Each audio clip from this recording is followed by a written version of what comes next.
সম্মানিত দর্শকবৃন্দু, আসসালামু আলাইকুম। আশা করি সকলে ভালো আছেন। তো আজকে আমরা দেখব কিভাবে মাইক্রোসফট ওয়ার্ডে কিবোর্ড শর্টকাটের মাধ্যমে আমরা ফন্ট পরিবর্তন করতে পারি। তো অনেক সময় আমাদের বাংলা লেখার পাশাপাশি ইংরেজি লিখতে হয়, ইংরেজি লেখার পাশাপাশি বাংলা লিখতে হয়। তো সেক্ষেত্রে আমরা মাউস স্ক্রল ডাউন করে ফন্ট পরিবর্তন করতে অনেক সময় লাগে। তো আমরা সেটা দেখে নিই কিভাবে পরিবর্তন করতে পারি। তো আমরা মাইক্রোসফট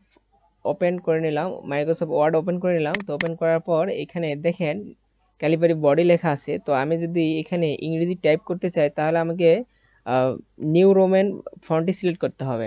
তো এইভাবে মাউস স্ক্রল ডাউন করে নিউ রোমান আমাকে খুঁজে বের করতে হবে। তো এটা একটা সময় সাপেক্ষ ব্যাপার।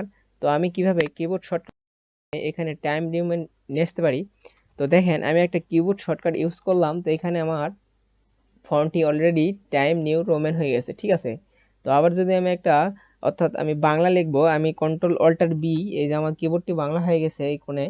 তো বিজয় কিবোর্ড চলে আসছে। তো এখন আমাকে কি করতে হবে, সুতুনিয়ামজি প্রবেশ করতে হবে। তো আমি এখানে একটা শর্টকাট ইউজ করে সুতুনিয়ামজিটা অলরেডি চলে আসলো, এই যে সুতুনিয়ামজি চলে আসলো।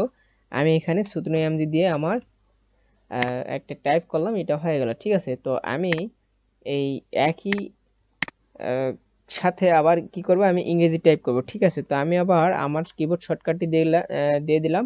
তো দেখেন নিউ রোমান আসলো। তো আমি কন্ট্রোল অল্টার বি ছেড়ে দিলাম, তারপর আবার এখানে আমি ইংরেজি টাইপ করলাম।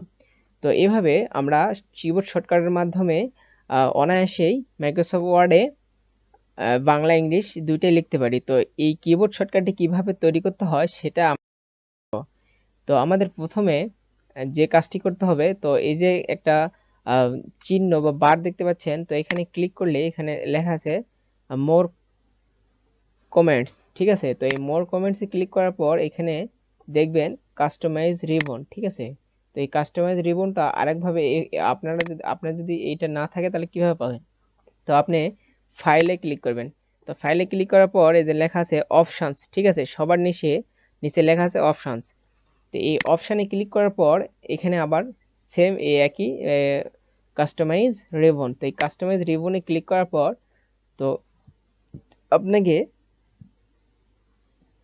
যে কাজটি করতে হবে, কাস্টমাইজে ক্লিক করতে হবে। তো কাস্টমাইজে ক্লিক করার পর এখানে ফন্ট খুঁজে বের করতে হবে, ঠিক আছে। তো এই যে আমি স্ক্রল করলাম, স্ক্রল করে যে লেখা আছে ফন্ট। তো ফন্ট ক্লিক করার পর এখানে আপনি যে ফন্টটা শর্টকাটে নিয়ে আসতে চাচ্ছেন, তো আমার যেহেতু টাইম নিউ রোমানটা দেওয়া আছে, তো আমি অন্য একটা ফন্ট দিয়ে দেখাবো। তো এখানে আপনি যে ফন্টটা দিবেন সেই ফন্টটা অবশ্যই আপনাকে সিলেক্ট করতে হবে।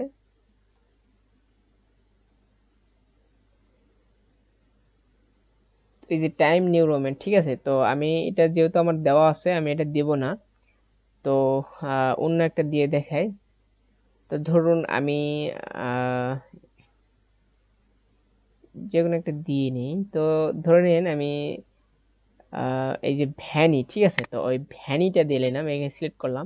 তো এখানে লেখা আছে press a new shortcut key. তো আমি এখানে কি শর্টকাট কি দিয়ে এই ভ্যানিটা আসবে, তো সেটা আমি এখানে প্রবেশ করব।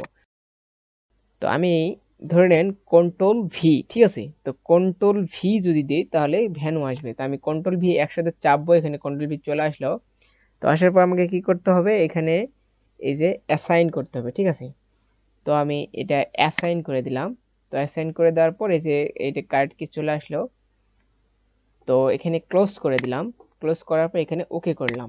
তো ওকে করার পর আমি স্পেস দিয়ে এখানে যে কন্ট্রোল ভি চাপি, তাহলে আমার দেখেন এই যে ফন্ট অলরেডি পরিবর্তন হয়ে ভ্যানি চলে আসছে, ঠিক আছে। তো আমরা এভাবে অনায়াসেই মাইক্রোসফট ওয়ার্ডে কিবোর্ড শর্টকাটের মাধ্যমে ফন্ট পরিবর্তন করতে পারি। তো আশা করি ভিডিওটি ভালো লাগছে। যদি ভালো লাগে থাকে তাহলে অবশ্যই চ্যানেলটি সাবস্ক্রাইব দিবেন এবং এই সুন্দর সুন্দর ভিডিও পাওয়ার জন্য আমাদের চ্যানেলটির সাথে থাকবেন। ধন্যবাদ, ভালো থাকবেন।